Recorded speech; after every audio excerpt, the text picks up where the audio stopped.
Aldo with the flying knee. Oh! Jose Aldo! He knocked him out with his balls, Mike. It's a testicle knockout. Let's look at the replay. Balls right in the face, Joe. A classic mummy guard. Look for him to break his body in half here to stop Gil Melendez from getting in his guard. Joe, as we know, the only way to get into the mummy guard is by jumping erratically a la Babalu. For the fans at home that are maybe new to the sport, is he allowed to kick him in the balls that much, Joe? Only if he's been completely frozen for several minutes, Mike. Joe, why is it that Kat Zingano is so hard to shake here? Half of Kat's torso is actually fused to the mat. She's also been able to distort her body in some positions that I can only describe as supernatural. Very grudge-like, Joe. And Conor McGregor seems completely unaffected by this onslaught by Bruce Lee, Joe. He's got a hell of a chin, Mike.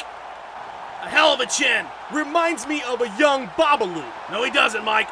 Kat Zingano moving forward, and Liz Carmouche is thrown in the air by a demonic force. You're scrambling. Looks like Uriah's got the upper hand.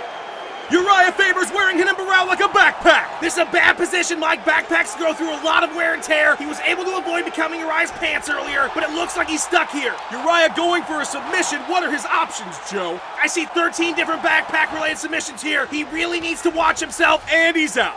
Chris Weidman trying to spawn a second Chris Weidman. He's having some trouble getting detached, and he's out, Joe. Yeah, but that second Chris Weidman looks broken, Mike. He might have to start again. The start of round 2. Scott Jorgensen should not have had that fifth of vodka between rounds. Did not pay off, Joe. Alexis Davis and Kat Zingano in an intense breakdance battle. These moves are straight sick, Joe. Mike, nobody talks like that. And it is all over. Kat Zingano. Joe, break down the replay. Kat is pretending to sleep. She's so embarrassed by Alexis's moves, and there's no coming back from that. Alexis Davis was indeed served, Joe. Welcome to our very first prelim of the night. Little Country has exited the cage to fight a cameraman. Look at how calm that cameraman is. He didn't even budge. Dude's a pro. Little Country trying to get back into the cage. It looks like he possibly forgot how to walk or use his arms, Joe. Yeah, he's trying to, but cages are tough. You know, you're sitting here watching this at home, you're like, why did he just climb up the cage? It's not like that. It's a lot harder than it looks, and he can't just phase through the fencing. And he is phasing through the fencing, Joe. And TJ Dillashaw has done it again, Joe. Mike, there's a Bigfoot. He's being strangled, Mike.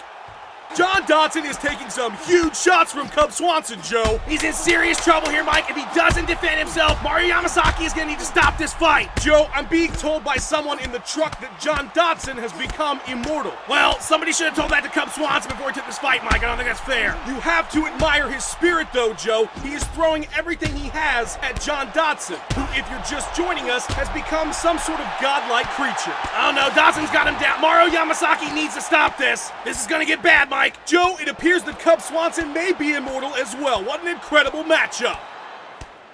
I have to think this is going the distance, and he's dead. My mistake.